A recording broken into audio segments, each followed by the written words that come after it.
Je Lipov list bil zelo, po eni strani bomo rekli, priljubljen med našimi turističnimi delavci, vendar pač imel nekoliko zastarelo obliko in smo zato, pa tudi vsebino, zato smo želeli, da bi ga seveda spremenili in prva nulta številka naj bi šla 28. tega meseca. No, kako smo do tega prišli, do teh sprememb? Najprej smo naredili seveda anketo med našimi bralci, če lahko tako rečem, med turističnimi delavci in vsemi, ki seveda ta Lipov list radi berejo, in ugotovili, da nam nekako šepa na dveh straneh, in sicer prvič, da bi ga morali nekoliko posodobiti oblikovno, drugič pa, da bi morali pravzaprav spremeniti način distribucije, pošiljanja, kar v glavnem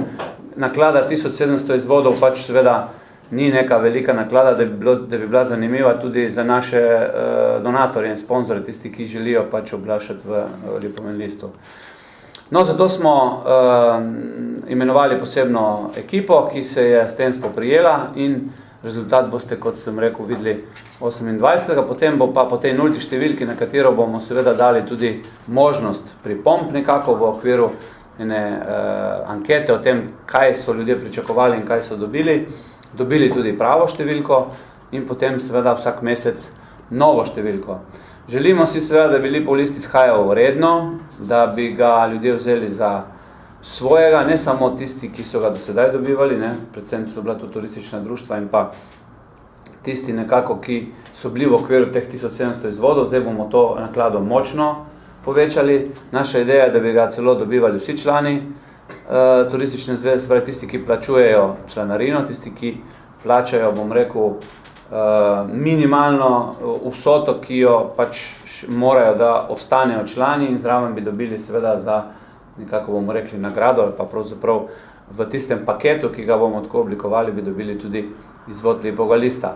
Problem je namreč tem, da je predvsem distribucija zelo draga in, bom rekel, in zahtevna, tako da bomo poskušali to seveda z našimi edicijami in pa z vsemi temi našim pošiljanjem določenih sporočil našim društvom in seveda posameznikom to združiti in poskušati seveda čim več ljudi osrečiti, bomo rekli, s tem brezplačnim, nekako časopisem, zdaj je pač moda, da so nekako v medijskem prostoru prisotni predvsem brezplačni.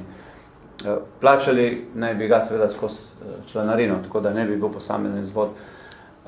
plačljiv. Mislili smo seveda tudi, kako v javnost, v kioske in tako naprej, vendar očitno je to prevelik, bom rekel,